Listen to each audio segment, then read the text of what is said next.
robots took my podcast, man.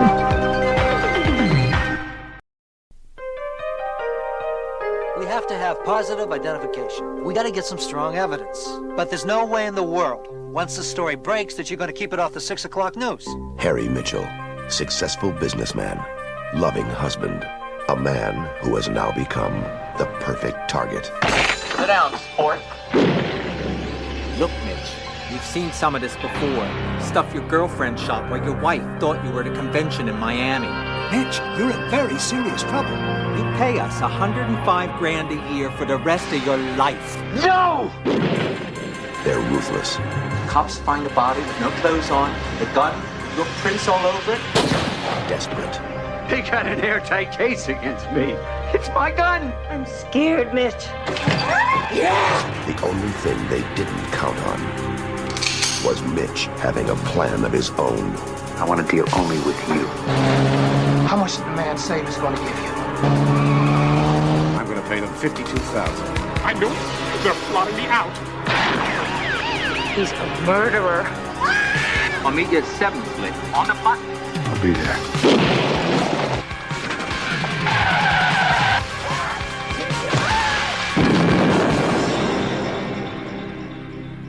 Roy Scheider, Anne Margaret, and Vanity in John Frankenheimer's suspense thriller, 52 Pickup, from acclaimed novelist Elmore Leonard's gripping bestseller.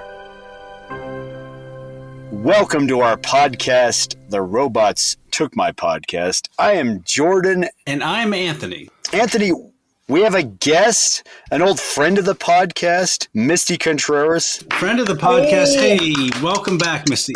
This is Misty's third time, I think, on our podcast. First time. Your third outing on our podcast, Misty. How does it feel? You know, I had somebody giving me advice.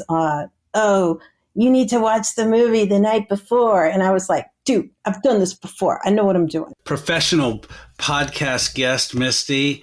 We first time was the charm with Misty. We had her on Beyond the Valley of the Dolls, which was one of our highest rated episodes. And then at Close Range, that's another one people seem to like a lot. So, oh yeah. Cool. Got a lot of listens, yeah. And we're back into the world of 80s noir. Jordan and I talked about To Live and Die in LA not too long ago. Mm-hmm. And this is sort of in the same vein, that neo-noir 80s strip clubby kind of movie. Oh, it's very strip clubby, that's for sure. It's beyond strip clubby. Strip club is like a PG-13 vibe. This is like rated R. This is a hard R, everybody. Yeah, hard R. Misty, what movie are we talking about? Okay, today we're going to be talking about 52 Pickup. 52 Pickup, produced by Cannon Films, just for starters. Cannon Films, Menachem Golan, Yoram Golubas. We talk about them so often that I feel that, I don't know, I just feel like Menachem Golan is like sort of a patron saint of this podcast in some way. I don't know. Sorry. Misty, are you still there? I'm here. Misty, welcome back to the podcast. Thank you. So this is based on an Elmore Leonard novel. Yeah, I mean, just great, I guess, 20th century thriller novelist, crime novelist. And so also credited, I think, with working on the screenplay as well. Yeah. I don't know if he had, how much he worked on that or what. Misty, what do we know Elmore Leonard from? Rum Punch. Yep. Which was adapted into Jackie Brown, right? Yeah. I mean, movie. He's got quite a few of these crime novels and Westerns under his belt. And there's a few interesting things about this book, actually. The story takes place in Detroit. So I don't know, they decided to make it in LA for some reason, but I like the Detroit angle better. I didn't know that. That's interesting. Yeah. Money is what I would say. Probably it's cheaper to film in LA. Anytime you ask yourself, why is this filmed in LA? Why is this taking place in LA? Yeah, that's why. It's just, nobody has to go anywhere. But I think they didn't they film, I think I read in multiple sources, they tried to film a version of this. Golan and Globus tried to film, and I haven't seen it, like a rendition of this a few years earlier with Robert Mitchum in Israel. What? I didn't know. Oh, You didn't know that? No. Really? Did it just not go anywhere? I mean, did they just not get enough footage? Was it just running out of money? Or Robert Mitchum get just sick of them and go, fuck you, Golan and Globus. I'm out of here. I'm not making 52 pickup in fucking Israel anymore. He put the bottle down and he left. He put the bottle down. Yeah. I don't know, the ambassador. He left. That's a bottle sound effect, sorry. 1984 film. We're not talking about that. We're talking about this movie. So Canon Films made this movie, Roy Scheider and Margaret. We have a poster, God damn it. All-star cast, Pee-wee. What could go wrong? What could go wrong? Misty, how's this movie begin? I see the credits come up and it says starring Vanity. Mm-hmm. And also the famous, well-known palindrome, Robert Trevor. Does anybody know? Yes. Is that a real person? It's like, hey, my name is Tim Mitt. That's my mom over there, Marcia Ashram. I mean, like, what? I think Marcia Ashram is in part of this movie during a certain party scene. But Robert Trevor, I remember, I couldn't find it, but I swear I remember he was in an IHOP commercial around the same time period that came out, which made it more disturbing watching this movie now, because he was just this guy in the IHOP commercial going on about the Rudy Fresh and Fruity breakfast. And I might be wrong because I couldn't find the actual commercial, but I swear I thought he was on there. So that's what I kept thinking about during this movie, was this creepy guy and the Rudy Tooty Fresh and Fruity breakfast from the IHOP. He really made an impression. That commercial really made an impression. But anyway, so title card, Los Angeles, as if we didn't know. And then we get a helicopter shot, which kind of looks like an early drone shot because it's real tight in, right? Peeping into someone's backyard. And that someone is Harry Mitchell, played by Roy Scheider. And he's a rich guy who owns a steel mill. And his wife, Barbara, is played by Anne Margaret. She's running for city council. And my name is Max. I take care of them, which isn't easy. Because when they met, it was murder. Heart to heart. Look it up, heart to heart. So it feels like heart. Sorry, I'm losing my shit now. It feels like Heart to Heart, the movie at first, except they're kind of estranged. It does. Heart to Heart, starring Roy Scheider and Anne Margaret. The movie. But that was a fun show. Kids, look it up. And Misty, we always say this when you're not here, but you called us out like on Cars one time. Like, you guys need to know these cars need movies. So ever since then, it's like we have to give the Misty shout out here. Misty. And it's because it's an important part of the movie. That's a 1965 Jaguar XKE. That is his real baby, Harry's real love in this movie, because he's estranged from his wife. His other mistress. His car. Other mistress. It is. That's a hot car. And actually, so the novel came out in 1974, and that would be the last year that this car was produced. Ooh. Yeah. I feel like a little pop-up video with the facts. That's great. The trivia. I love it. But yeah, so who is Roy Scheider, Jordan? Everyone knows, but who is Roy Scheider? What has he done? I mean, we all know him from the TV show Sequest. Yeah. Okay. And Margaret. That was it.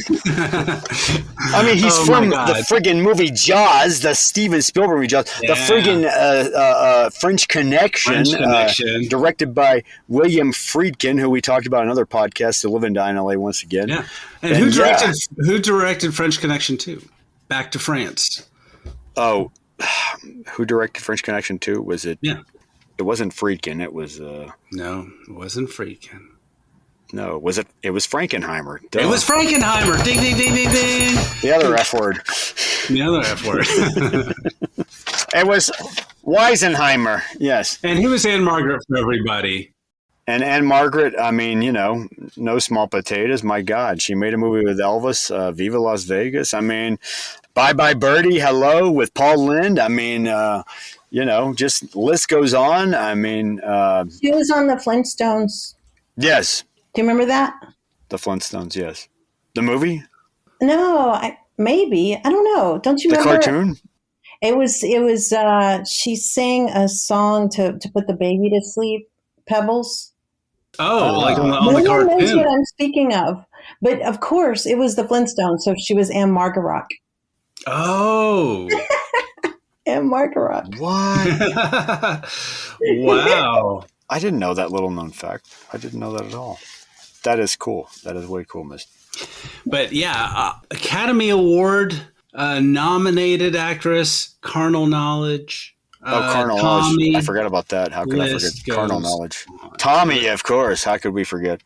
Yes. Yes, the Grumpy Old Men series. Of course, I could forget that. Just list goes on. And Flintstone cartoons.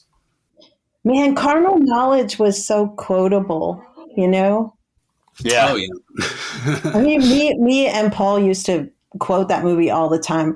Like, he would come in and he would go, "Why don't you open a goddamn window in here? The place smells like a coffin." I did come home one day and tell my wife, like, I'm out in the jungle 8 hours a day, okay?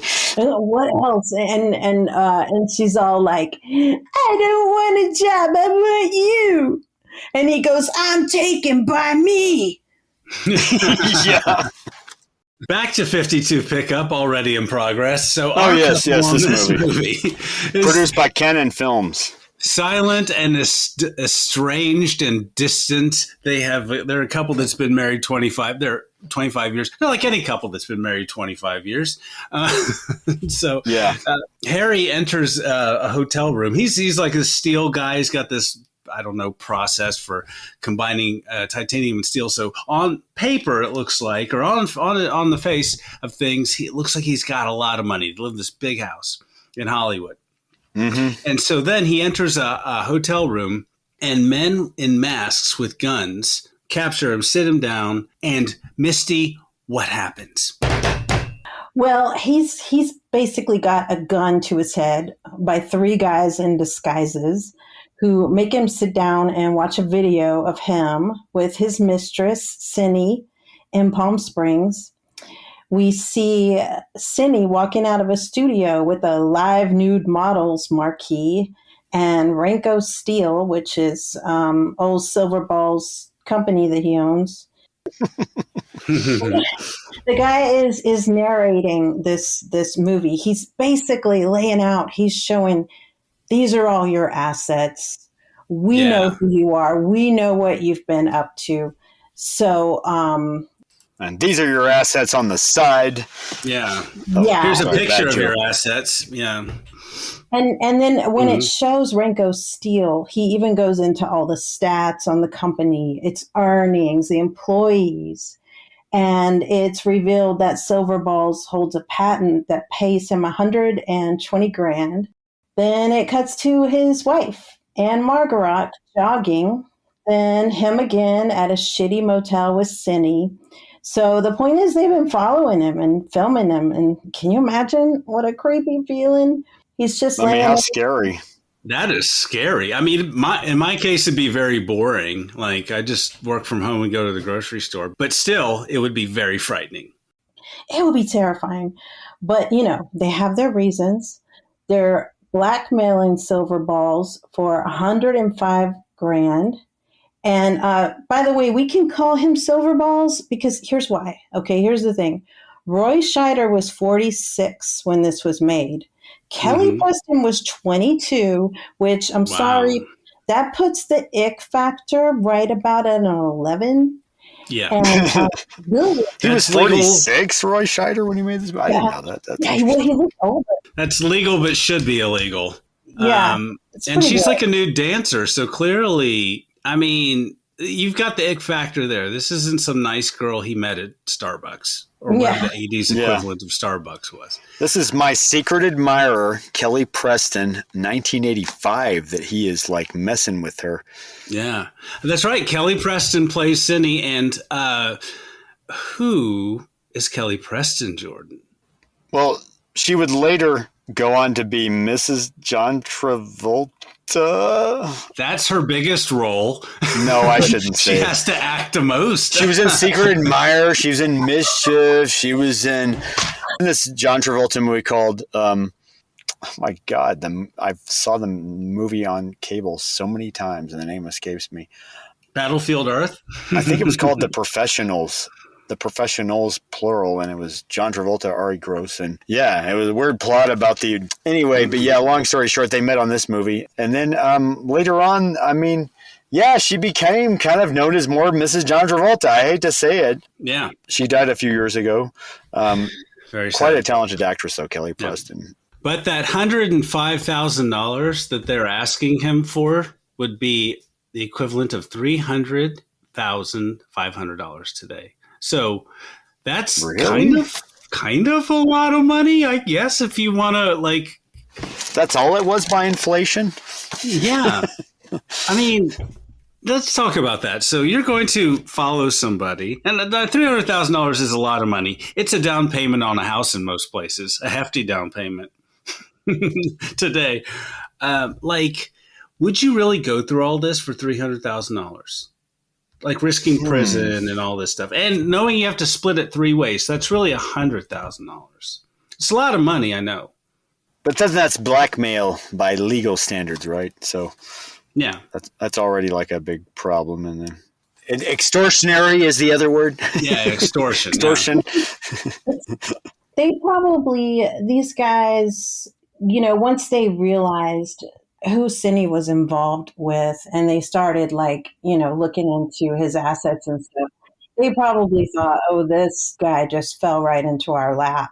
Yeah. Ideally, certainly, if you're going to risk your freedom and your future and everything, it should be a lot more money. But this is the guy they had, But that just shows these folks almost don't know to ask for more, really. I guess these are small-time thugs, though, essentially. Yeah. That's my point. Is these aren't professionals, although it feels very professional. I don't know. The head dude, we don't meet him just yet, but the head dude is kind of making jokes as they're watching this video, and it feels adds to the creep factor 1,000-fold, 100, right? Yeah, played by John Glover. Yeah, and so that's really creepy. But you don't get the sense that these guys are professionals. They do this all the time. No, they're not like Michael Mann kind of thieves where they're completely calculated and about the crime, more so where they've thought it out. They've had time to think it out. Yeah. That's what makes this movie interesting, I think. And so we'll go more into them in a minute here, but yeah. So Harry he's freaked out, and but then he tells his buddy Jim O'Boyle, who's a lawyer, about the affair and the extortion and all this. Mm-hmm. And he says, well, you can pay these people, but they're not going to stop. They're going to just keep asking you for money. Yeah. And then we see a dinner for the LA County District Attorney, Mark Arverson, who his wife works for. And Jordan, who plays Mark Arverson with almost no lines in this movie. Hey, buddy. Is it Doug McClure? Doug McClure? Hey. Is he in this movie? I keep forgetting Doug McClure's in this movie, Anthony. Our old buddy Doug McClure. Doug McClure. Yeah. Misty, do you know who Doug McClure is? No. Do you remember that show, Out of This World? Barely in this movie. Just a missed opportunity. Why couldn't Doug McClure be the Roy Scheider role? Why couldn't it be you're going to try to blackmail me, and take some of my money for dating this model? Why does he not have any lines in this movie? He's kind of look out like that. He's got third or fourth billing in the title. Why does he not have any lines in this movie? Other than, what the fuck? Man, it's Doug fucking McClure, goddammit. Fucking McClure, goddammit. I want to hear him drunkenly slur his lines. I want to hear him slur, damn it. I want to hear him talk. Do the lines like this, buddy. But listen here, Weisenheimer. That's exactly why. Anyway, let's not dwell on that. It's very disappointing, and this movie loses a star for that. We had this movie with Doug McClure and Roy Scheider together, and it's never going to happen now, ever. Why it was wasn't going to there happen here, but it didn't happen here, Anthony. Why wasn't there a buddy cop movie? Like, why wasn't that French Connection too? Doug McClure and Roy Scheider. And Drug McClure. Maybe that's French Connection 3. Yeah, no, I like that. I agree. Why not? But why is Doug McClure building this movie? Clearly he was edited. Was he edited out of this movie for some reason? Was Menachem like, his dialogue, he takes too much time to deliver the dialogue. Remember, I want cut. Anyway, so he's not in this movie. So his wife, he wants his wife to run for the city council, 13th district. Silverball's wife, yes. Yeah, Silverball's wife. And she announces that. Says. But then Mark is worried about his wife's candidacy with all this stuff going on. So then, Misty, what does he do? Well, after this fancy dinner, they go home, and so Silverballs decides that now is the time to come clean to his wife, and tells her. He doesn't tell her about the blackmailing. He just tells her about the affair. And, she starts to ask questions, specifically, what was the sex like, And, in the book, he actually says that the sex that he has with his wife is much better than the sex he has with Cindy, just parenthetically. Wow. Yeah. Interesting. I say she's 22, so and she reminds him of that in this scene too. And then that's what she wants to know. Like, how old is she? But the one thing that is interesting to me is I love the way Anne Margaret plays this scene. It's like real matter of fact. She's just asking questions. Like, she's a lawyer, right? Mm-hmm. So she's just asking questions, not showing any emotion, but secretly there's internal turmoil there. She's smoldering. She says she was 22. Like, we've been married for 23 years. Like, she reminds him of that, like, too, in this moment, right? Something like that. I may be getting it wrong even. Yeah. She calls him Silverballs. And she's like, did you do the whole daddy scenario with him? She says something like that, even like. See, I understand though, because the young girls, they'll get all freaky deaky, and they'll be like tossing your salad and stuff. And that is no small feat because, when you get older, there's like hemorrhoids and stuff, it's like a baby turtle down there. Drew, an older woman's like, I ain't doing that. Hell no. Yeah. I'm not doing that. All you did was take me to dinner. Buy me a car, we'll see what happens. But this is a great scene. I mean, Scheider's a great actor too, and so is Anne Margaret. And they are really great in this scene. I mean, Scheider is so natural in his delivery. I love he's got a great voice. I always thought Roy Scheider had a great voice and a great natural, matter-of-fact delivery in his dialogue. When he's saying it, you're like, okay, I'm listening. You as the audience, I'm listening to him. Mm-hmm. But then Anne Margaret commands her own space here in this scene too, completely. I got to give him credit. Oh, she knew. She knew. She said, I think I've known for about a month. And even you see at the beginning, at that very opening scene. The way she looks at him, when he makes the French press coffee. She's looking at him pensively. I mean, I'm sure you noticed that. It is that look. It's like a knowing look. Like, it's weird the way she captivates, like the way she conveys that. This is a lot for a Cannon film, by the way, folks. Yeah.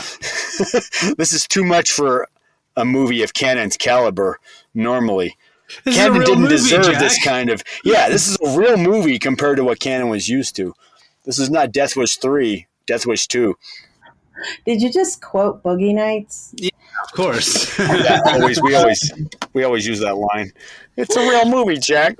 We have to remind ourselves sometimes that we're watching a real movie. So we use that Boogie Nights quote as our segue. And I never for a minute doubted them as a married couple. I never doubted any of this. Those are the acting chops. They just set the scene with these two, and then they're just fantastic. Right? We believe that they've been married all these years, right? Just by their acting chops. It's like theater. We're watching theater. Acting! And then what's the next scene, Jordan? Where do we go? There's a party.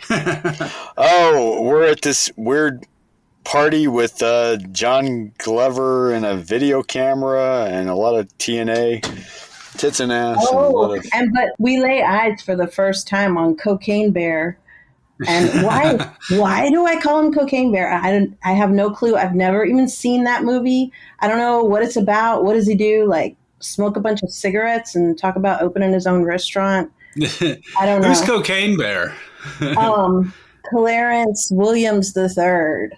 Oh, yeah. Yeah. Who had just come off of like Purple Rain playing father. Yep. And maybe I'm just like my mother, pitiful. Maybe I'm just like my father. Oh, I'm sorry. And yeah, he was in a TV show in the 60s called The Mod Squad, and I know him. That's right. From Tales in the Hood. And yeah, from Tales in the Hood. I saw that too when I looked him up. And him and Robert Traber, fun fact, were both on episodes separately of Miami Vice, folks. Yeah, and who didn't quite make the cut to be in the movie Purple Rain as Prince's girlfriend, but Vanity, who we meet in this scene. Jordan? Yes, Vanity. Who is Vanity? She also starred in the movie Action Jackson with the now late Carl Weathers. Too soon, bro. Let us bow our heads in silence. Anyway. 80s superstar, singer, actress, dancer, every triple threat, quadruple threat. The Last Dragon? Can we get some show enough here for The Last Dragon? Oh my God, The Last Dragon. How could we forget The Last Dragon? My God. Vanity was the star of that movie. She owned that movie. Mm-hmm. No, she's really great in this movie, actually. I remember her from, she's good. She's a good actress. From the Nikki Sixx from Motley Crue, like autobiography, he talked extensively about her. She was a party animal in the 80s, boy. She was deep in it. So cool. Respect. Let's hang with her. Let's hang with 80s Vanity. I'd love that. No. Let's hang out with 80s Vanity in a heroin den. Oh, wait, I got to go. Anthony, Vanity's like dragging me away from here just now to this party next door that she found. Oh, I'm sorry. Yeah. And so what is happening here at this party, Misty? There's a lot of 80s porn stars like Ron Jeremy, Amber Lynn, list goes on. Sharon Mitchell, for all you porn fans. The list goes on. It's like a who's who of 80s porn, right? You left out Jamie Gillis, I think. The great Jamie Gillis. Who has way more screen time than any of those people you're mentioning. Yeah, we just get some drive-by cameos of those folks. Sadly, we only spend a minute at this porn party. We go from a couples whose relationship is on the rocks to porn party. And Misty, why are we at this porn party? Well, we need to show, I think that it was important for us as the audience to understand that Cindy is not in on this deal, whatever you want to call it. She's pretty upset. It looks like she's been drinking for hours, and we just get to, we don't know these characters yet, but we're slowly being introduced to them. And we meet Leo, who must have been one of the guys in Cindy's apartment that day. And so he's talking to Cocaine Bear, trying to reassure him that the deal is going to go through. And we see Cindy, and Vanity is trying to comfort her. Cindy kind of says that she quit school and they won't let her go back to her apartment, and they got her a motel room. And this is really just like kind of a meet and greet for the audience to see all these people for the first time in action. Yeah, a porn meet and greet to see everybody in action. Yeah. I mean, it gets your attention, wow. And then you're like, oh, right, this is a rated R movie. Okay, gotcha. It's like, she's going to drive you home. Home? Where is that? Yeah. You know. I wanted to see more of her character. Yeah, I agree. I don't know. I wanted to see what those two saw in each other. I don't know. I think she must have liked him because she is feeling, like Misty was saying, like some remorse about all this. Mm-hmm. And we meet the men there who are extorting Harry. That's Alan Ramey. Remember that name? Played by John Glover, who we previously talked about on what movie, Jordan? Do you remember? Yes, Scrooge, starring Bill Murray.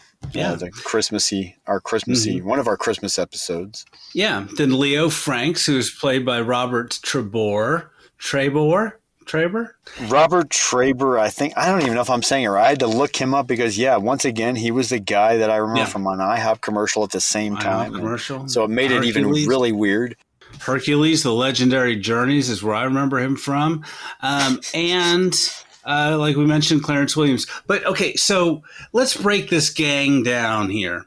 John Glover's character, Alan, is the brains, right? I guess, yeah. Clarence Williams' character, Bobby, is the brawn. And then Misty, what does Leo Franks bring to the table? Well, I mean, he seems to be Cindy's former employer. Mm-hmm. So he brings the ladies, maybe. He brings the ladies. And the gents, maybe. And it is stated later that Alan thinks of him as a friend. Yeah, but isn't it like every gang in movies, they always have like the guy who's like, I've been to prison, and the other guy who's like, I'm the brains, and then you got this guy who's like, guys, I don't know about this, guys. And I'm the coked up guy with the gold chain around his neck who has no solutions for anything, but I can attract the ladies and the gents. Hey, I'm probably going to be a problem for you guys later on. Whoa! I mean, every gang has that sort of character. He kind of looks like, he kind of reminds me. I'm going to say it. He kind of looks like a coked up Carmine from Laverne and Shirley. Oh, deep cut. I know. Carmine gone wrong. Carmine went down the wrong rabbit hole with his business. I don't know. Yeah. Carmine's not happy about what's going on. Eddie Manka reference out of nowhere. So they agree to make this drop at a Dodgers game, and so Harry's there with his buddy, and they give the money to this dude who gives it to Bobby. And what happens? Jordan, what happens? He hands him an envelope back, and they open up the envelope after they're driving. They're speeding off in their car. Mm-hmm. And it says, oh, my God, I can't remember what it says in the envelope. It just basically says, suck my dick or eat my ass or whatever, or just eat me, something. And they realize the money's not in the envelope. It's newspaper, yeah. It's newspaper, like wadded up, yeah. Yeah, some very 80s. Misty, then what happens in the next scene? Okay. So they didn't get the money. They're pissed off, right? Yeah, I love that scene, because like John Glover, don't you just love his accent, and he's like, oh God, he says honest to Christ, I don't know what the world is coming to. He's just so good. Yeah. You tell a man where it's wrong, and then something like that. God, he said that. He slams on the brakes, and somebody yells at him from another car, and he's like, hey, sport, have a nice day. But so we're seeing that this seems to be like this is what he calls everybody, sport. And I will stop eventually. This is probably my last reference to the book. But in the book... reference away. It's okay. Cindy says that too. She calls people sport. And the lawyer, Harry's friend, notices that. Because when Harry is talking about Cindy, he says, yes, she said sport. And she said sport this, sport that. And then he says, hey, didn't you say that's the same thing that guy called you? So... I don't know if he got it from her or she got it from him, probably by hanging out with him. But anyway. Mm-hmm. So they grab Harry, and then what do they do? Well, okay, before that, though, Barbara comes home and the door's ajar. Remember? Yeah. Mm-hmm. And so Alan is sitting there, just casually sitting there in their house, and he calls her Slim. And he says that he's an accountant for this company called Silver Lining Accountant accounting services. And that's just all a ruse. And he keeps it up the whole time until she's like, get the fuck out of here. I'm calling the cops. Oh, yeah. Hi, Slim. Yeah, he's so creepy. Like, you can tell he is not selling creepy. accounting services. But really, why he was there was to steal a few items of Mitch's clothing, a gun, and shells. Mm-hmm. And his sport coat. Yeah, the sport coat and the tie and the shirt. Which apparently has his name inside of it, the sport coat, yes, I guess. That's important too. But then we see Mitch, I guess, coming out of a bar or something later on the next day, maybe. And that's when Cocaine Bear nabs him at gunpoint. And I don't know. I just was thinking at that point, can you imagine the first time that Clarence Williams came out of makeup and wardrobe with that scruff, looking all crazy? Like his mom can't even recognize him with that Spirit of Halloween, Detroit bad guy, aspiring criminal costume. Yeah. Excuse me, have you seen my son, Clarence Williams III? Yeah, he looks. I've always liked him. I always thought he was a great actor. Yeah, he's really great in this. He gets to shine here. For real, Definitely. He pulls it off. So they grab Harry and they take him to this undisclosed location. And then what happens, Misty? Another crazy scene. It goes so dark. This is like really, really sad, scary, freaky scene. And by the way, this was after a commercial for ESPN2 came up on where we watched it. Oh my God. I didn't have any commercials like that. Mine were all, I don't know. I try to tune it out. Yeah. I'm sorry. I had to make that joke like right in the middle of it because that's the way I was watching this movie. I'm sorry. From the source. What platform did we watch it on, Jordan? Not a plug. Tubi, which is the only place we could find it. But like when Misty and I had planned this originally, it was already on Amazon still for rental, for buy. I should have just bought it then and there. Yeah. So Tubi kidnapped us and made us watch some commercials. Yeah, Tubi kidnapped us, showed us a video of them with a gun to this VHS Thorn EMI video from 1987 of this movie, 52 Pickup, and they were threatening to like just put a bullet right into this VHS video. And we're like, I can't find this movie. Is there anywhere to watch it? Well, maybe. But first, then it had to remind me of every sin that I ever committed. Anyway. So back to the movie.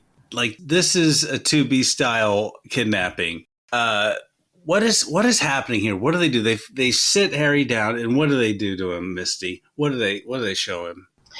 Well, gosh. Okay. It starts off, Cindy comes in and, they basically handcuff her to a chair and then they get her clothes off of her and then they tie a board to her. I'm not sure what the point of that was. The board thing was fucked up. I didn't understand.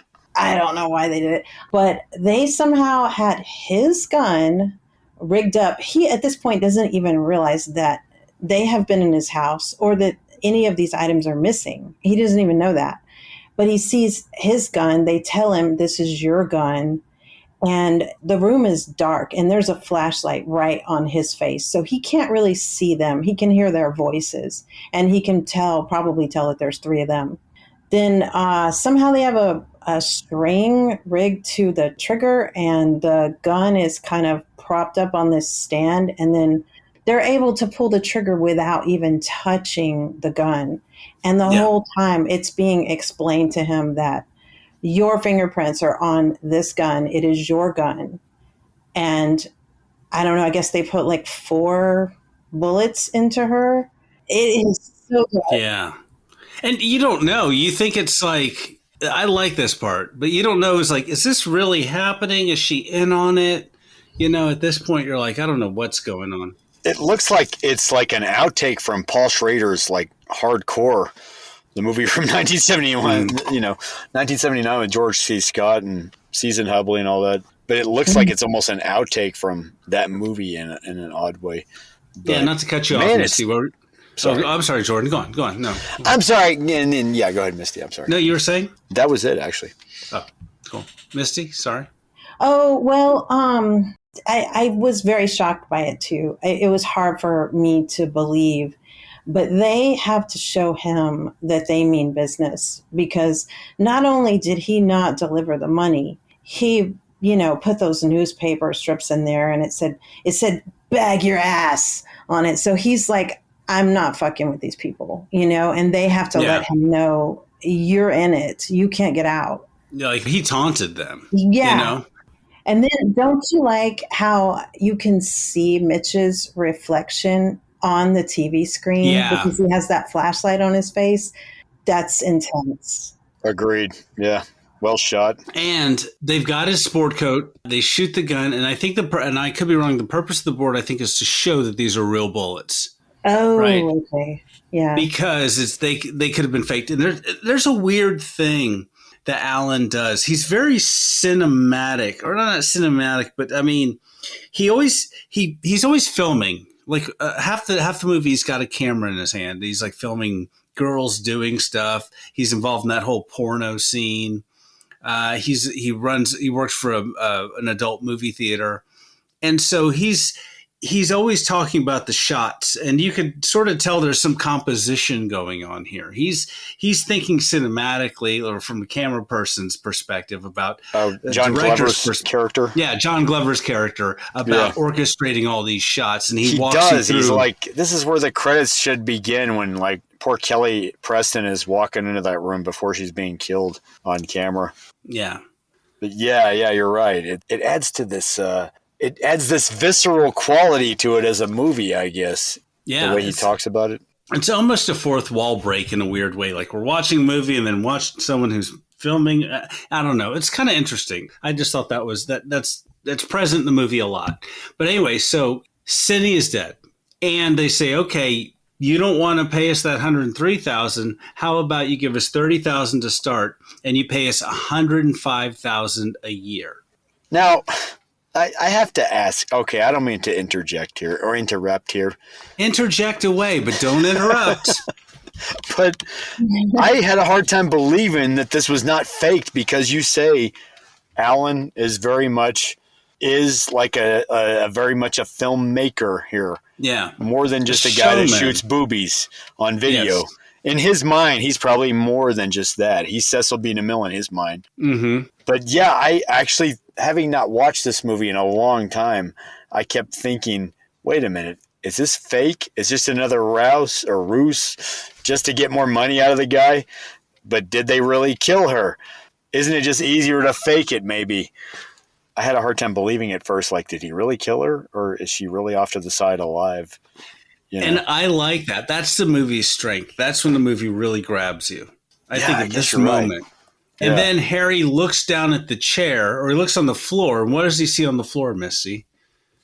He sees blood, and then he realizes that he's probably sitting in the chair that Cindy was sitting in when she got blown away. Yeah, it's got bullet holes in it and blood, and yeah. Oh my God, I didn't realize that before. Oh, that was like, damn. That was my first, like, in my notes, I would say, damn. That kind of alters my view now.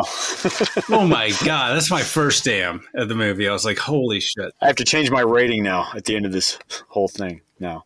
No, that was intense. I love that scene. That is, to me, the best, I don't know, one of the best scenes in the movie. You don't know what's going on, and then you're just shocked, like, holy shit. I thought, like, it was fake. No, it's not. So then Harry goes home, and he asks Barbara if anyone weird has come by, and she's like, yeah, this weird dude came in. He's like, you didn't tell me? He's like, I haven't seen your ass, bitch. I haven't seen you. You're never here. You're out every night drinking in strip clubs and cavorting with these weird women who end up doing snuff films. You are always hanging out with your extortion buddies, and I'm just chopped meat over here at the house by myself. Luckily, we have a well-stocked bar here.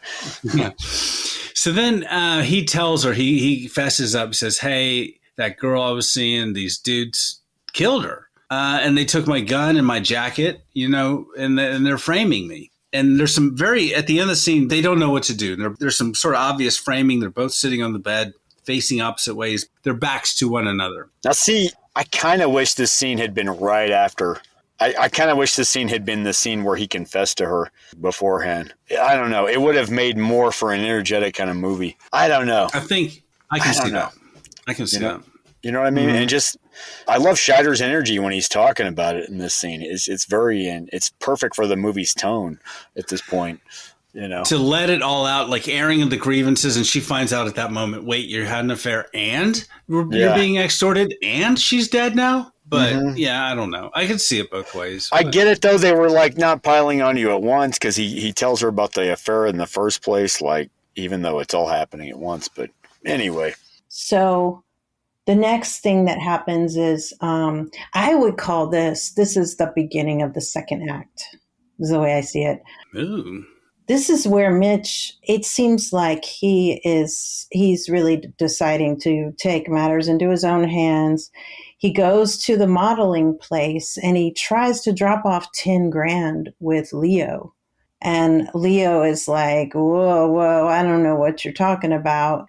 And because of the way that this modeling studio is set up, they have Polaroid cameras and you go into a private room with the girl and you take pictures of her. And then that way you can take the pictures with you when you leave. A nice memento. The evening.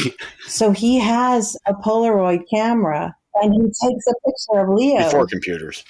Yeah, this is also that he can show it to his wife who works for I guess the guy's not the DA yet. He's a candidate, but he. Yeah, I don't know if he's running for re-election. I didn't catch that, or whether he's an attorney. I guess they both work for the DA's office. They have access to things, or at least. Yeah. I think his wife is co-running. Like she's like his Kamala Harris. Yeah, and we are robbed. Sorry, we are robbed from it. We are robbed of a scene where Doug McClure doesn't even say, like, "Can you look these up for me?" I can look it up for you, no problem. Yeah, I can do all sorts of things. I mean, we don't get that Doug McClure even like. Even just a quick shot of Doug McClure. No, we're robbed of it. Hardly any dialogue from him at all. He has barely a sentence in this movie. What the hell? What the hell, this movie? What the hell, Canon Film? That's the real crime. That's the real crime here. The real crime, buddy. No Doug McClure. It's okay. There's a TV show coming in the future. I'll be on there. You hear plenty of dialogue. It's okay. It's called Out of This World, and yeah, it'll be me and Burt Reynolds dials it in every week. Anyway, okay, but we're glossing over an important scene because I'm sorry. Yes, he's in the modeling studio. He pays and he goes in there and he tries to get Doreen to give him information. She doesn't really tell him anything, but she does leave with him. And Leo sees her leave. Vanity, when he leaves. Vanity, played by Vanity. Or played by Vanity. And they go to her place, and that's when she does give him a clue.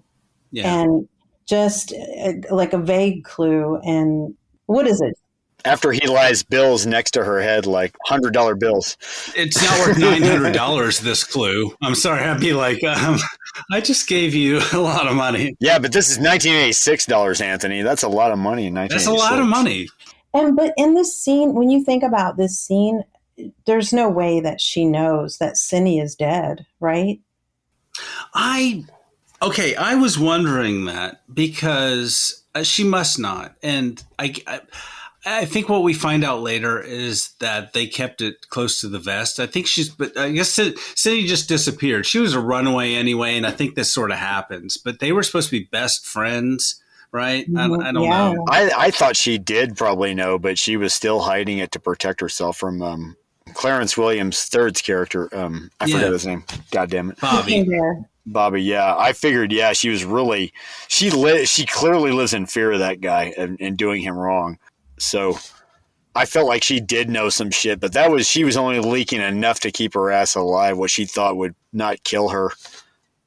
Yeah, I think you're right. She probably doesn't know because she's real smiley, but I don't know if that's just Vanity's acting. But Jordan, real quick, going back to that peep show scene, Misty, we talked about Paris, Texas, not too long ago, and it's just an interesting contrast, that peep show scene and then this peep show scene. We watch a lot of movies with peep show scenes, apparently, and I don't know. This one is just sort of. That one is just there's a lot more gravitas going on there. And I'd sort of wished, I don't know, they'd done more with that scene. There's a lot of talking, he's taking pictures. It just seemed like there could have been a little more done. Like Jordan said, they could have combined a couple scenes in with that. I don't know. But anyway, so Darlene doesn't tell him the name, doesn't tell Malin's name, Raimi, but she says Rain. Right. And you put it together. He's like, Rainy? She's like, maybe. I don't know. Thanks for all the money. And, and out. It's the best tip she got all day. Trust me. But he does look at her paycheck. And so he finds out that Gold Coast Enterprises is the one that issues her checks. And so he gets that. And like we said, he gives it to Doug McClure and or his wife does. And then finds out that he manages a porn theater, goes there and confronts Alan. And Alan like plays dumb. I love the cojones here that he has. He just walks in the porn theater and just like, hey, he's like trying to give $10,000. It's like the reverse of the kid from Better Off Dead. Like instead of where's my $2, like here's your $10,000. And everyone's like, oh, don't give me that money. I don't want that. What are you talking about? I know. Now I got confused here, and I guess this is the Elmore Leonard thing here, touch. I don't know. But I was like, he should have killed him right then and there. Yeah. I know in the movie, but then he obviously has these other two guys to deal with. But I'm like, why didn't he kill them? And I know that sounds cold. Why didn't he kill him then and there? Slam his head into the projectors, in that projection room. Well, he slaps him around a little bit. Yeah. He bitch slaps him around, but he's still alive till the end of the movie and he still causes havoc. Like he had his chance right there. He was dangling. I don't understand. Jordan, it wouldn't be a thriller. It wouldn't be thrilling, and we wouldn't have a cat and mouse game, and the movie would be over. But why is he playing dumb so well? Like, I don't know anything. Is that why? Because there's a cat and mouse thing here? No. I'm confused. These people are criminals. They don't want to go to jail. You know what I mean? No. He didn't want him to know personal things about him, like where he lives, who he really is, where he works. He's actually a little bit threatened and doesn't know exactly what to do at this point. As far as Mitch, he's not going to kill the guy because he's still gathering information. He wants to know what's going on because how does he know at this point that there isn't somebody above Rainey who he's working for? I mean, he needs to know everything. He can't start plucking them off, Yeah, I guess, yeah. Misty, if we're ever, if I find myself in, an 80s neo-noir thriller, I hope Misty's there with me, because she's going to be explaining everything. Okay. That dude? Okay. I will help you out. This is one of the services that I provide.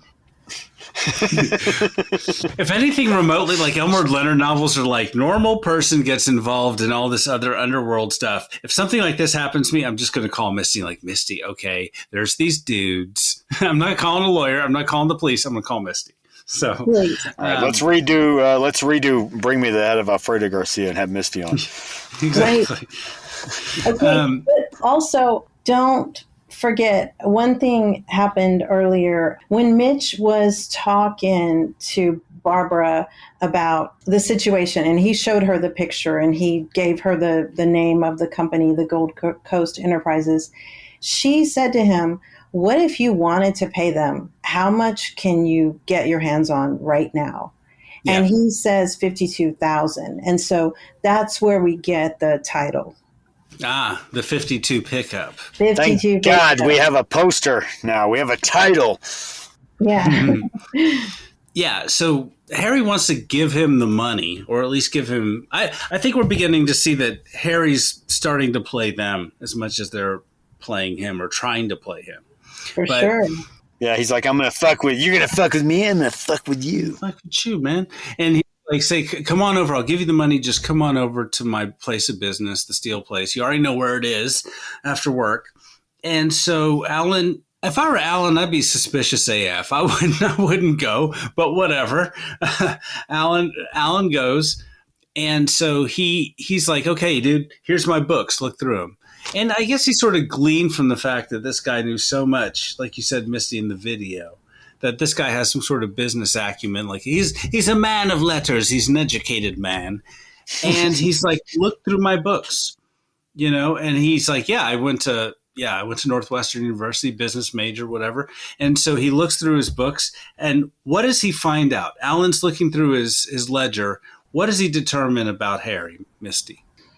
Well, one thing he says is, like a lot of people with a lot of money, you don't seem to have any, because he can tell that everything is tied up. Like he's got to deal with the IRS. He's got this holding and that holding, and he can't actually get his hands on $105,000.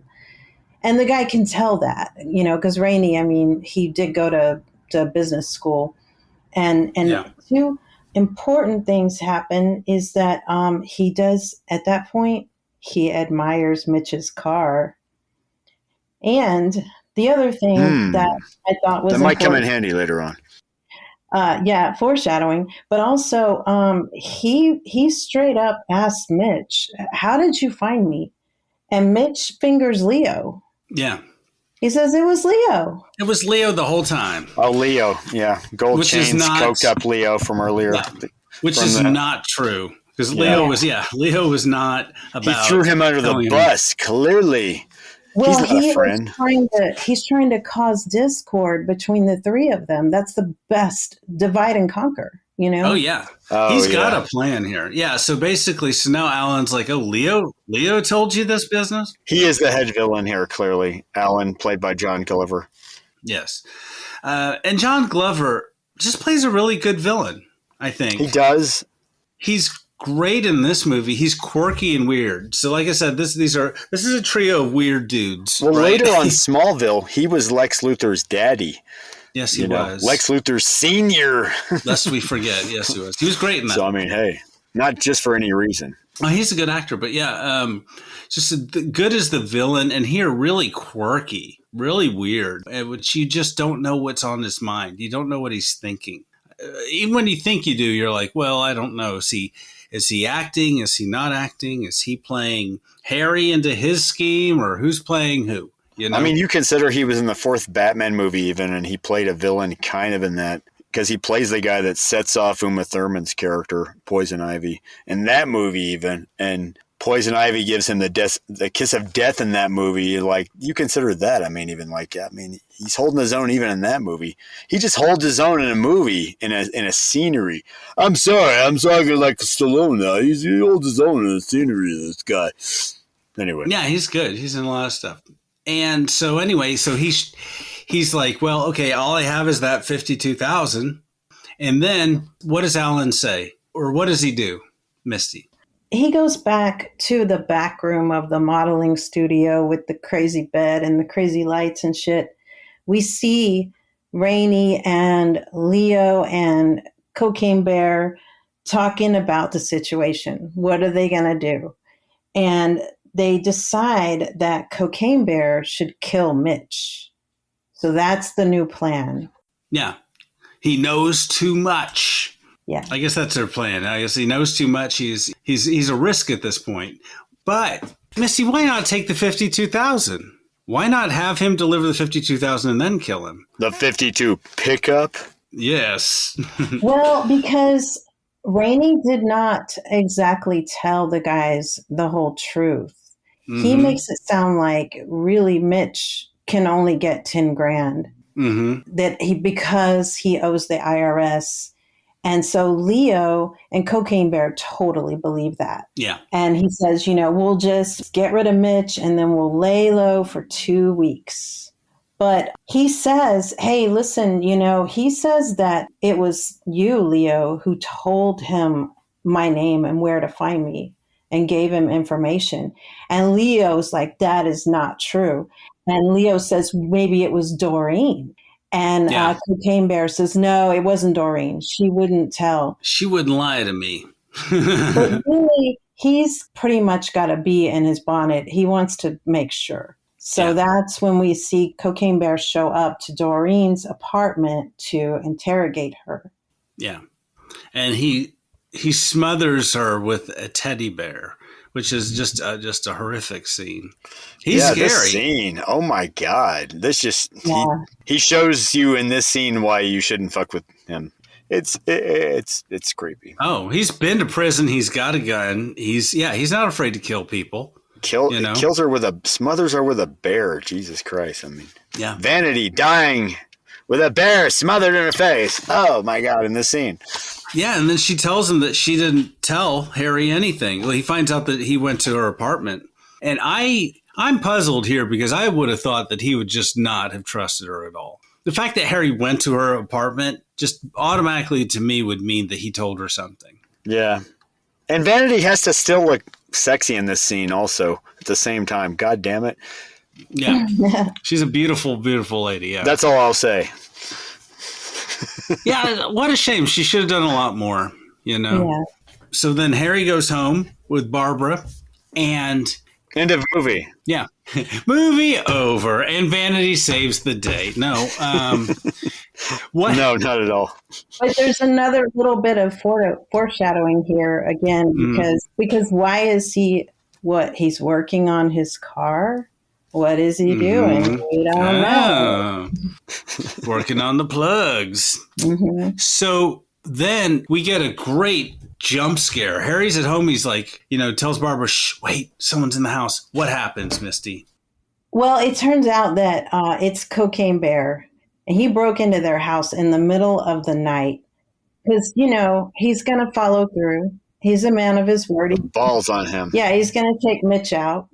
But there's a struggle. And Mitch overtakes him and manages to get him into the house at gunpoint, takes a picture of Cocaine Bear, and then he starts talking to him and he's like, what are you doing? What about the $52,000? And Cocaine Bear's like, what? Because, Rainey already lied and he said, well, Alan said that you couldn't get the money. And he's like, well, you need to talk to Alan. And he just lets him walk out of there. He gives him his gun. Gives him his gun back. I love that. It's like, wow. So, that was, and you see that it's actually bringing him and Barbara closer together because there's a little poignant scene, but we move on. See, that's really what couples need is a little infidelity and then extortion and some life-threatening, attempted murder. And then you're just like, you know what? I think you're right. I felt like watching this afterwards, I felt like this is what my marriage was missing, honestly, was all of this. I know. No, but anyway, I was just saying, but it's interesting how these guys are goofy, but they are so deadly. They killed Cinny. So especially John Glover, but you just don't know because they're kind of weird and goofy. Like in this next scene with Leo, right? He calls Harry to meet him at a bar, and Leo doesn't seem threatening. He doesn't want any part of it. He said he didn't want any part of this, right? No, he just seems like some paranoid cokehead.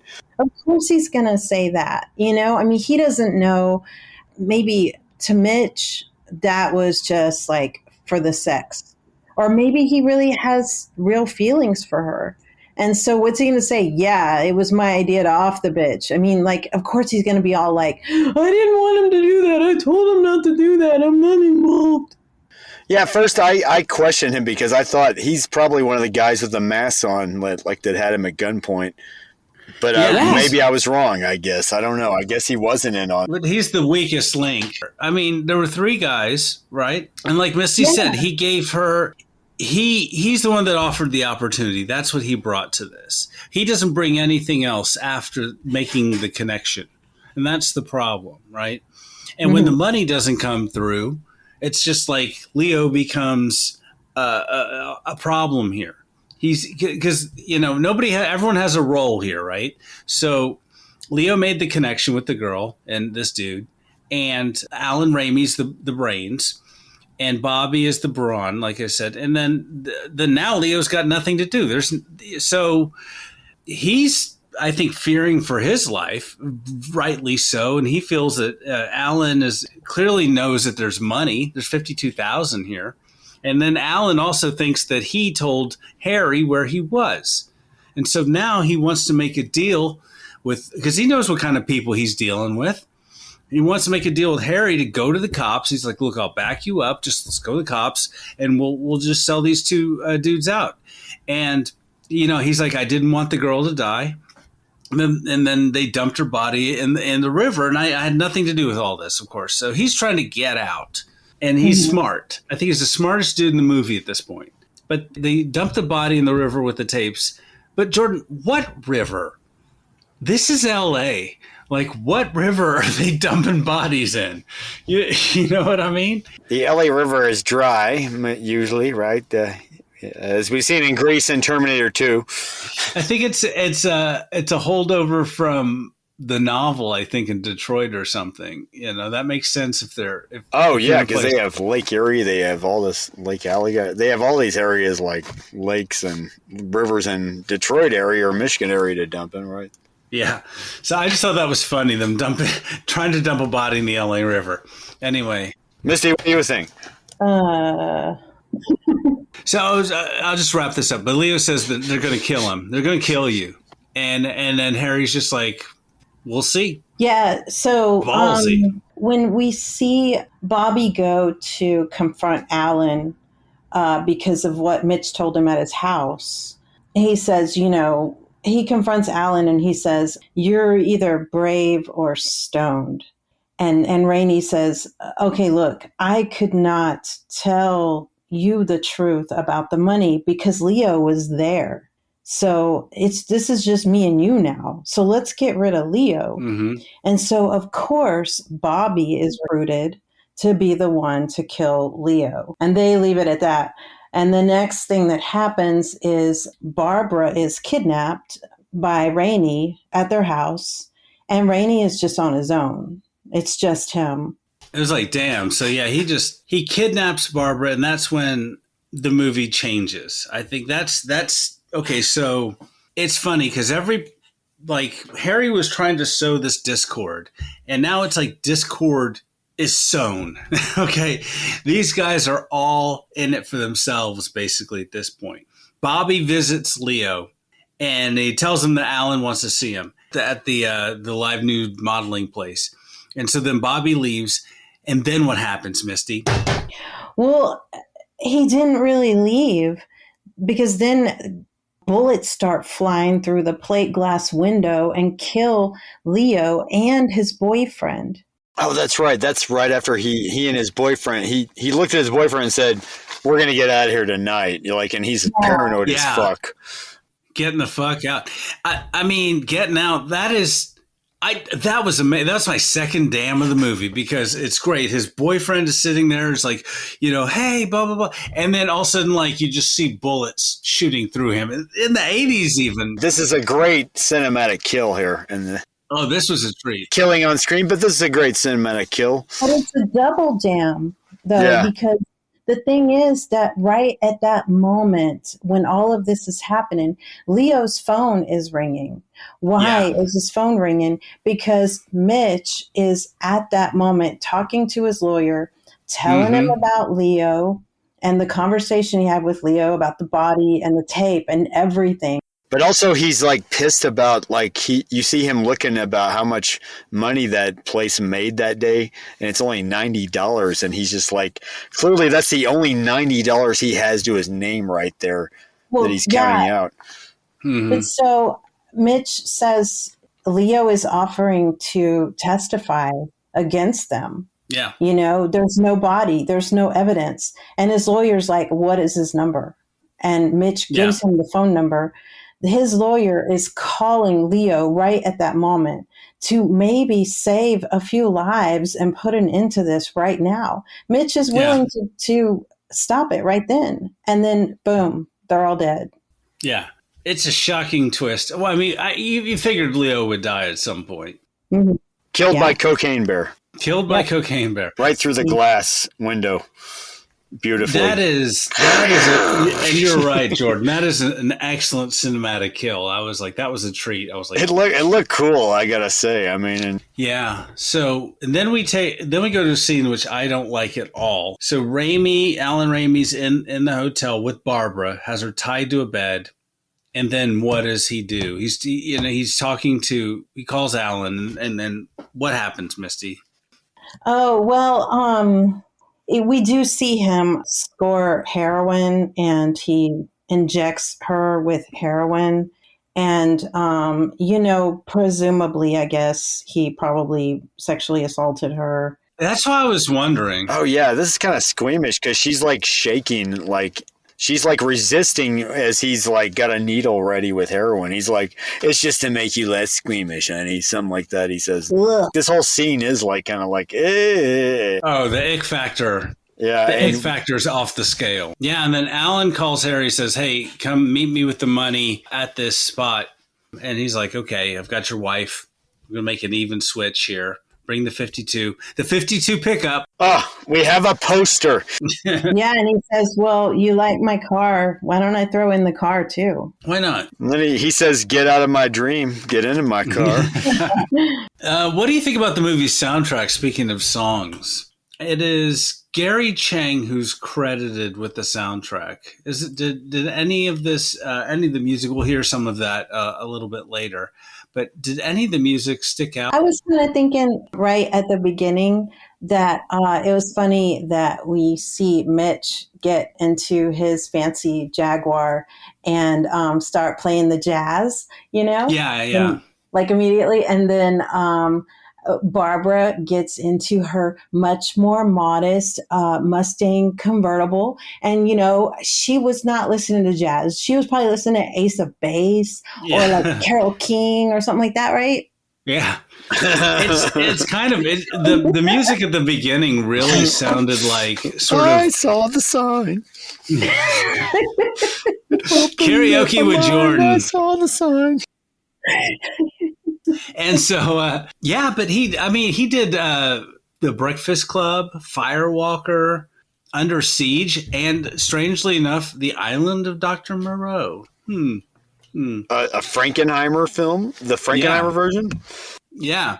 So, I think I didn't notice the soundtrack as much, except for the fact that it sounded to me like sort of TV of the time, like a TV sort of background theme. There's no big music that really stands out to me, other than just sort of this 80s synth theme that's sort of all over the movie. There really isn't the music is not in the forefront of this, which I think is it wasn't like To Live and Die in LA kind of thing. I was watching Westworld the other night, and the music from the 1973 Westworld, which was all early synthesizer, sounded exactly like this one. Same keys, just a few keys here and there.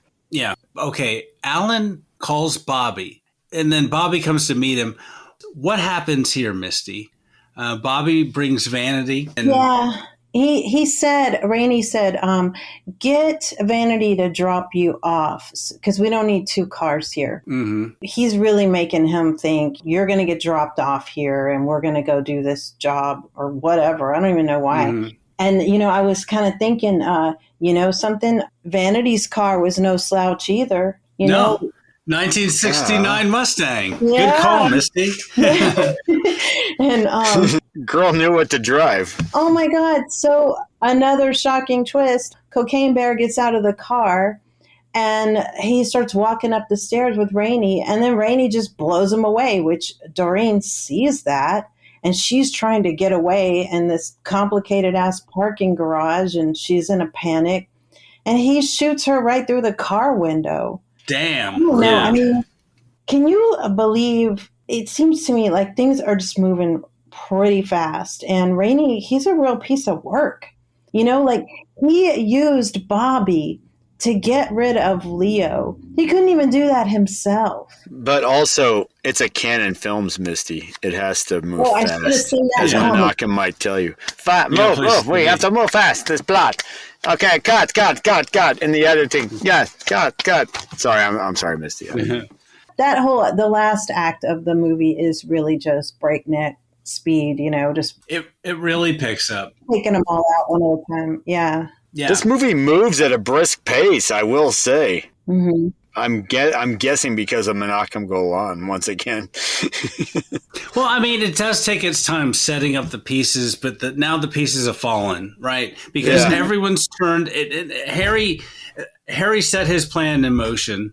Mitch has set his plan in motion, and now everything's come to fruition. He's turned the gang on one another, and now instead of the $52,000 is what they're all trying to get, because they're all going to be out with this whole thing. We got a girl dead. You got them possibly at risk of going to jail. They need to kill him. Somebody needs to get something. So that $52,000, that 52, everybody wants to pick up the 52,000, right? Yeah, that 52 pickup. Yeah, 52 pickup. And so anyway, but yeah, that's a triple damn when Vanity just gets shot. Like, I mean, and Alan shoots Bobby, and it's like damn. I mean. This was Elmore Leonard written, and this was a movie. This was Tarantino before Tarantino, this movie. Yeah. I'm not going to, I can't not say it. It's there. I have to acknowledge that, This is Get Shorty before Get Shorty. Yeah. Well, because it's Elmore Leonard, Yeah. But so then Harry drives to the drop-off location that he agreed with Raimi to meet him at. Right, the cheapest bridge in LA that Cannon could afford for John Frankenheimer to shoot on and blow up a car. They stopped traffic somehow. I don't know how they did it. I think and stop traffic. It's a bridge that wasn't being used, I'm guessing. Menachem put up the cones himself. He's like, look, construction. He was in a construction outfit, with a hard hat saying, look, road closed, okay, road closed. Even when they didn't have permits here, Menachem was there going, yes, cones here, no, cannot drive through, sorry, bye. Okay, so got. This drawbridge drops cinematically and reveals Alan sitting on top of his 1969 Plymouth GTX, a really cool car. Yeah, and I love that shot. I just thought it was a great reveal. Mm-hmm. And Barbara is clearly drugged. It pulls her out of the car. She's on heroin now, She's junkie. She's moved on to harder stuff. They injected her and now she's hooked. That's the way it happens, right? She's hooked. And poor Barbara. She's just been dragged around this whole movie. She's been drugged through this whole plot, poor Barbara. And Margaret playing as much strength as she can with this role. And then yet they just drag her through the fucking mud in this movie. And Doug McClure's like, at least they didn't cut all your scenes. At least they didn't cut all your dialogue, buddy. And so I thought the drawbridge drops. I'm like, somebody's going to jump this drawbridge. Yeah. That didn't happen. That didn't happen at all. Yeah. This is a William Friedkin here. This is Frankenheimer. Just Frankenheimer. The Weisheimer Frankenheimer, not Friedkin. That should be a song. So then Alan pulls the gun on him, right? He gets the money, Misty, and Alan pulls the gun on Harry. And then what? What does Harry say? Harry's like, don't even think about it. There's a lawyer sitting right now in my office with my ledgers with your fingerprints all over them. Ooh. Yeah. The hunter has become the hunted. No, he's like, yeah, and if I don't come back, with my drugged up wife, then he's gonna call the cops. And so that's it. He gives the exchange. He's like, fine.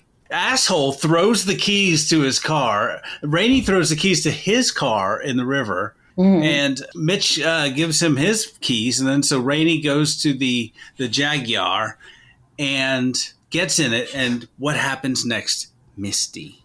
Well, first of all, when he threw his keys into the water, he said, this is so you don't try anything stupid. It's like, what is he going to try? It's over. I mean, that's so stupid. But anyway, so then, Rainey gets into the car and all of the doors lock and it's Mitch's voice on the tape player. Cause he's like, did you get that speaker fixed? And he's like, yeah.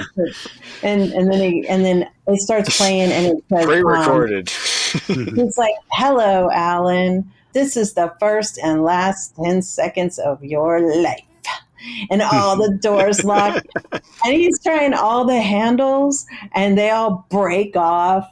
And then he's like, no. And I mean, we already saw the money. The money really is in there. He is really blowing up 52,000 of his own dollars. Oh, I didn't even think about that. Damn. Yeah, because he gave him a bag and he showed the money. There was money in there for real, obviously. Yeah. But there was a bomb probably in that bag, I guess. That was what it was, right? Was the bomb in the bag or in the car? Shit. Well, in the book, the bomb is in the case. But no, in the movie, it was the car. The car was rigged up. Oh, okay. To blow up, right? I mean, am I mistaken? No, I think you're probably right, yeah. All of that, every time that you see him working on his car, he made all of that happen. Yeah. Set up and pay off. That, Yeah, they clearly established that. Yeah, and the movie ends with a boom. Cut. It moved. Just an explosion. And a fantastic explosion in the last few minutes of just panic, and it's great. So, yeah. They blew up a car on this bridge. Bless you, Cannon. Bless you, Frankenheimer. Yeah, Menachem's like, we need to end this movie with a big explosion. And I think everyone gets their comeuppance, or at least Alan gets his comeuppance. Harry, I guess, wins. But anyway, is it a happy ending? Like, Anne Margaret's character is drugged and she's stumbling shoeless and he's like walking her off. Like, if this were a movie today, they'd both be like, the car would blow up behind them and they'd both be like power walking in front of the explosion, you know? The movie ends here too. They just walk away from the explosion. There's no ride home. I guess they caught an Uber on the way. Oh, wait, sorry. It's the 80s, man. Let me tell you what I think is good about this movie. I think it's a good, fun 80s noir cat and mouse chase. You know, I think all the acting is fantastic. I think Roy Scheider's great. Anne Margaret's great with what they give her to do. I even like the weird villains. You know, John Glover and everybody. I think they're all fun. I don't know. A lot of interesting Elmore Leonard flourishes that make this feel like stand out from your average 80s, you know, thriller. Oh, the that party scene pretty much warped my little 14-year-old brain. I was like, whoa. I mean, have you ever been to a party like that? You watched this when you were 14? Yeah, man. Oh my gosh. I mean, I saw Taxi Driver when I was 13. I have no room to talk. I'm sorry. Now, Misty, I have not been to a party with Ron Jeremy or any porn stars. No, never. I've never been to a party in which any, like, topless people were walking around or people were having sex. This is like a Boogie Nights party. What? You know? Yeah. Have you, Jordan? I mean, you guys lived in Austin. Maybe that's like every Austin party. I don't know. Oh, yeah, it is. It is. Not just, Dallas also. No, it's. I've never been to a party like that. I don't know. Did you ever go to a Porno for Pyros concert, Anthony? I'm just saying. I know. there were lots of pyros. There was very little porno. Just walking out of there was like everything. Suddenly it became topless. No, I've never been to a party, and I don't know if that would be a fun party to be at. I think I would feel very out of place. I wouldn't know what to do, honestly. Like drugs, you know, naked women, porn stars. I wouldn't know what to do. I'd probably feel a little uncomfortable. Meeny, miny, mo. Yeah, there you go. You go to a party like that, and if you're just standing like you're a wallflower, people are going to tell you what to do. Someone's going to grab you like, hey, take some cocaine. Hey, drink this. Hey, just push you onto an orgy pile. Like, get in there with those people. Get in that. Push you onto an orgy pile?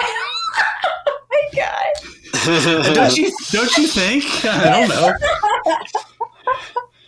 I'd be like Cindy. I'd be crying outside, and Vanity would be like, "No, look, it's okay. You know, you did what you had to do, Anthony."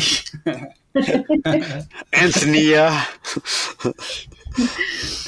All right, guys. But let me tell you, a fun movie. There are some things I think they could have been a little tighter. It's not that the movie is bad by any means, but I think that It's a great movie. They could have combined some scenes. It's 2 hours. They could tighten it up a little bit. I think they were probably Misty. Is this pretty true to the novel as far as the movie goes? Yeah, it seems like we got to know a little bit more about Cindy in the book, and there was even just like another side thing going on, because right from the beginning there seemed to be some issue with the people who worked at Renko, and they were kind of making threats and saying, well, they sent the what do you call it, the guy, the head of the union, and to talk to Mitch, and that is at the very beginning of the book. So there's like that's something else that he's dealing with at the same time. Yeah, I wanted to see more in a lot of I wanted to see more of the sort of the criminals in their world and their life, and I wanted to see more of their relationship, Barbara and Harry's relationship. Oh, yeah, they have 2 grown kids. Yeah, I just want to see more of their relationship, because we see it fall apart and we see it come together. But at the same time, I wish Barbara had a little more to do. And that's probably, like we were saying, she's passed around by the plot. She does help him, and they do reunite or reconnect. I really feel bad for her. Yeah, and I wish she'd been a little, maybe, and I know it's the novel, but I wish she'd been a little more integrated into the plot. It seems like she is, but he's kind of hiding a lot of this from her. I don't know. I want to see more, just more. I don't know. And that's not a bad thing. That's just a thing. And it loses 1 star because Doug frickin' McClure is barely in this movie. You tease me with Doug McClure movie. I was just going to say, wasn't Doug McClure in this movie? Barely. Anyways, so Misty, what kind of rating do you give this fine film out of 10, let's say? Well, I'm going to have to give it 2 Mustangs, Ooh. a Jag, and a payphone. Wow. Oh, the cool payphone the round payphone that he's talking into? Yeah, that was awesome. That's cool as shit, I thought. Movie throwbacks is like, that's why I love movies like this. You get to just see stuff and like, look at that coffee maker in the background, or look at that. Look, they had a tin of those Dutch butter cookies that was like giant. I was like, damn, that's a huge tin. God, Like, how did I miss that? You just notice stuff like that in those movies, old movies. But Jordan, what kind of rating do you give this film? I give this Doug McClure vehicle. It's weird, like. The villains throw me off in this movie, and maybe that's just the Elmore Leonard style early on. I don't know. And then, like you say, there's not enough explanation, but I still give it a 7.5 blank videotapes. Blank videotapes. I like it a lot. I'd say, 6.5, 7. 7.5 blank videotapes worth $10,000. Yeah, it's a fun movie, and I don't know. There's not a whole lot wrong with it. It's just kind of like I want to see a little more. They teased me with Doug McClure, but I mean the performances are great, and we've spoiled it here. It's a good thriller. The performances are great. Roy Scheider is fucking great, as he always is. I mean, I love Roy Scheider. He's great. He was great in everything, in my opinion. His voice, his acting mannerism, his matter-of-factness when he's talking. He just... Yeah. He's Roy Scheider wasn't a character actor. Roy Scheider was a name. Yeah. It's like you hire Roy Scheider, you want the man's man, the leading man kind of guy. And you get this here, like with Roy Scheider, but Anne Margaret is great too. My God, Anne Margaret, for what she has to do and what she has to go through, I give Anne Margaret. Goddamn, we have to give it up for Anne Margaret for her acting chops here and going through. She gets shot up with heroin. She gets abused by John Glover's character. My God, she's gone a long way from Elvis. Come a long way from Bye Bye Birdie. 52, pick up what is it in today? Yeah, this movie, I wish that Paul Lynde had lived to play the Leo character. Oh my God! If Paul Lynde had played, John Glover's character, it was all Alan's idea. It was all Raimi's idea. I had nothing to do with this. Oh, you're thinking Paul Lynde is Leo Franks? In this movie, Robert Traber character. See, I was thinking Paul Lynn in the John Glover role. Oh. I've got a little video to show you here. Isn't that a little fucked up, huh? She's a nice little piece of ass. Was she really worth it? She's going to be worth $104,000, huh, don't you think? Yeah, look at that. Wow. Okay, the movie would get like a 10 out of 10 if I'm it sorry. was like... I've drank too many beers, clearly, and smoked too much stuff, clearly, on this podcast. No, that's great. Fun movie. I give it, 7 out of 10. Just, I mean, teddy bear smothering scenes? Oh, my God. Oh, my God, that was fucked up. Vanity getting killed, looking sexy at the same time getting killed, smothered by a teddy bear. How fucked up is that? Yeah, so many fucked up moments, but it's like that Elmore Leonard, like, goofy villain, but then also darkness to it. It's like, I don't know. I think Frankenheimer did okay with this. I don't know, maybe another director could have really drawn this out a little better.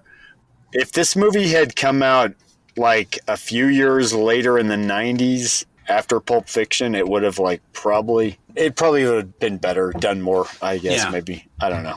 A little darker, a little, I don't know. A little kinkier, a little weirder, but it wants to be that so bad. But it's an interesting film. Misty, I've never seen this before. Thank you for introducing me to this film.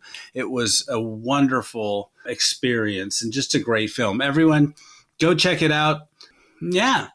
See, you always have such good suggestions. And every time you come here, you just always surprise us. So we got to have you back again. What's the next movie you think you're going to surprise us with? Is there something else we should look forward to? Oh, well, we talked about it last time. Ladies and gentlemen, The Fabulous Stains. Ooh. Oh, that movie. Yeah, I forgot. So good. And when we talked about it back then, it was on YouTube. I don't know if it's there now. Back to Tubi. Here we go again. Oh, Tubi. No. Gonna watch some car insurance commercials. Oh, God. Tubi. All right. Cocoon might be on Tubi now, finally. Yeah. All right. This has been Tubi Talk. Thank you for joining us, Misty. Free promo for you, Tubi. Jeez. You and your ESPN2 and your Fox promo. And if you all enjoyed this, watch some or listen to some of our other episodes. And listen to some of Misty's prior visits to the podcast. And if you like this, hey, tell your friends, tell your kids, tell your wife, tell random people extorting you about this podcast. Yeah, Jordan, it's been great talking to you about movies. It's been great talking to you about movies, and you, Misty, having you back again, my old friend Misty. And Misty. Yeah, Misty doesn't have to hear us talk about Doug McClure anymore, so that's good. Oh, that was hilarious. So Jordan, this has been... The robots took my podcast, man. And look, I don't know anything, okay? I didn't know. I wasn't connected to Cindy, okay? I loved her, okay? You honestly tell the guy how it is, and the motherfucker don't believe you. All trailers, clips, music, or any other copyrighted material are used sparingly, edited from their original forms, and used for the purposes of criticism, discussion, commentary, and education about these fine films.